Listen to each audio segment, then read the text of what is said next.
전 세계 월드컵이 끝난 상황에서 지구 반대편에선 축구 열풍이 식지 않고 있습니다. 베트남, 태국, 인도네시아, 말레이시아 등 아세안 축구 연맹 회원국 11개국이 참가하는 동남아시아 축구 선수권 대회인데요.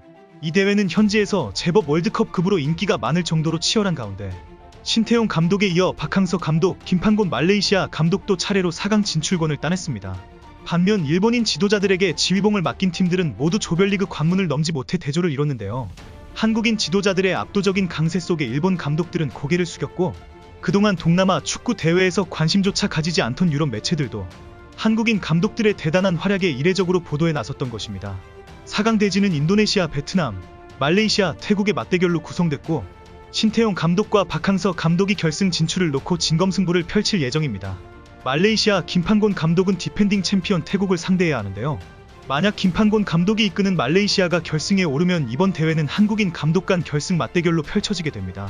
반대로 태국만 유일하게 브라질, 독일 이중국적을 가진 알렉산드레 폴킹 감독이 유일합니다. 현재 이번 대회에서 가장 주목을 받고 있는 사람이 있는데 다름 아닌 대한민국의 박항서 감독입니다.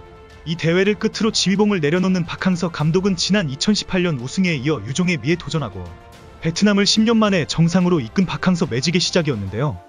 2018년부터 유례가 없는 성공만을 거두며 베트남 축구를 성장시키고 새로운 기록을 연속으로 써내리고 있는 박항서 감독이 무엇보다 동남아시아 축구 선수권 대회와 동남아시안 게임처럼 베트남인들이 우승을 갈망하던 대회 우승컵까지 안기는 등 국가대표 감독으로서 해줄 수 있는 모든 것을 베트남에 선사했는데요.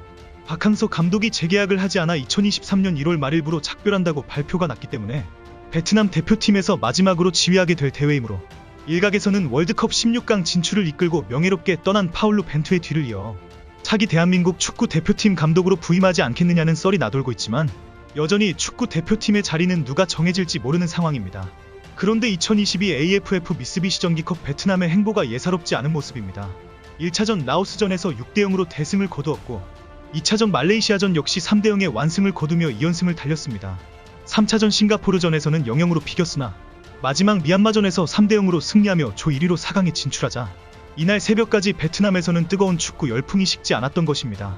사실 박 감독이 처음 베트남의 감독으로 선임되었던 2017년에는 베트남 축구는 오합지졸이 따로 없었는데요. 초창기 박항서 본인이 선수들의 체력을 테스트해본 결과 상당수가 후반 체력이 부족할 정도로 문제가 많았습니다. 한편으로는 영양 관리가 체계적이지 못했는데 리그 시즌이나 국가대표 소집 기간에도 아침 식사를 쌀국수로 해결하는 등 다소 불균형했는데요.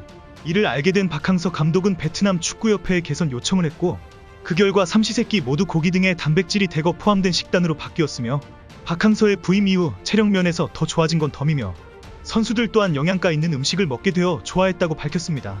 더욱이 박항서 감독이 진단한 베트남 선수단의 근본적인 약점은 기술과 전술 이해도 부족이 다른 동남아 팀보다 뒤떨어졌고 그래서 박항서 본인이 직접 패싱 게임에 참여할 정도로 신경을 많이 썼습니다. 그동안 베트남 축구 국가대표팀이 사용하던 포백을 버리고 3-4-3을 채택했고 이 문제로 부임 초기 베트남 기자들이 왜 포백을 안 쓰고 스리백만 쓰냐는 질문을 자꾸만 반복하자 이에 박항서 감독은 EPL에도 스리백을 쓰는 팀이 많고 스리백을 쓸 때 우리의 장점을 살릴 수 있기 때문이다. 포백을 쓸 때 우리에게 어떤 장점이 있냐라며 그 답을 알려주면 나도 포백으로 전환할 생각이 있다라고 하며 스리백을 구식 전술이라 착각하는 기자들의 말문을 막아버렸던 것은 유명한 사실입니다.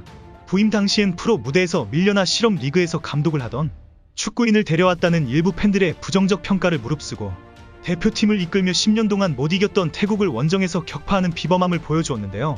그러자 박항서 감독을 비판하던 현지 언론사들도 박 감독의 전술에 베트남이 이겼다며 태세전환까지 드러냈습니다.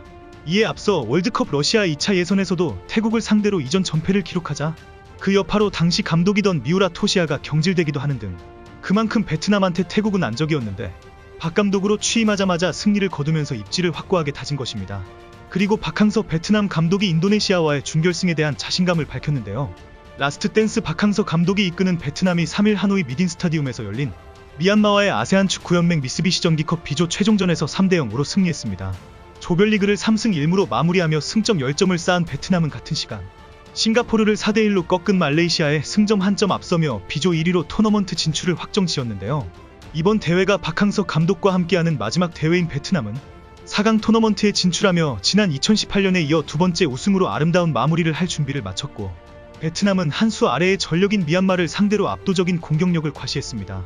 주전 선수들을 대거 로테이션했지만 골 결정력과 공격 전술에서 미얀마에 큰 격차를 보이며 승리했고, 경기 후 박항서 감독은 베트남이 비조 1위라는 목표를 달성했다라며 인조잔디 구장에서 경기하는 선수들이 다치지 않을까 많이 걱정됐다라고 소감을 밝혔는데요. 마지막 대회임에도 끝까지 선수들을 생각하는 박항서 감독의 현지 팬들도 난리가 났습니다. 베트남은 이번 미쓰비시컵 비조 조별리그 4경기에서 12득점을 기록하는 동안 실점은 단 한 점도 허용하지 않으며 단단한 경기력을 보여주었는데요. 박 감독은 4강 상대 인도네시아에 대해서는 인니는 전 대회 준우승국이다. 경기를 보면 많이 달라졌고 좋은 귀화 선수가 많다라며 준결승 1차전에서 좋은 결과를 얻을 수 있길 바란다라고 강조했습니다. 한편 베트남이 걱정하는 부분은 인도네시아의 격한 팬들입니다. 조별리그를 치르는 과정에서 인도네시아 원정을 치른 태국 대표팀은 경기 후 버스에서 인도네시아 극성 팬들에게 돌을 맞았습니다. 뿐만 아니라 지난 대회에서도 인도네시아가 패배하자 경기장에서 집단 난투를 벌이는 등 선수들의 안전 문제가 심각한 상황입니다. 이러한 안전 문제에 대해 박항서 감독은 축구에서는 극단주의적인 팬들의 위협이 허용되지 않는다고 밝혔는데요. 현재 인도네시아는 신태용 감독이 이끌고 있습니다. 신태용은 대한민국 축구 국가대표팀 감독직을 맡은 직후 2020년부터 인도네시아 국가대표를 맡고 있습니다. 더욱이 부임 직후 인도네시아를 AFF 챔피언십 준우승까지 올리며 1년도 안 돼서 순식간에 국민 영웅이 되기도 했습니다. 인도네시아는 2일 필리핀 마닐라 리살 메모리얼 스타디움에서 열린 2022 AFF 미쓰비시컵 A조 조별리그 최종 4차전에서 필리핀을 2대1로 이겼습니다. 그러나 4강에 오른 신태용 인도네시아 축구대표팀 감독은 오늘 경기에 만족하지 못해 기분이 안 좋다고 밝혔습니다.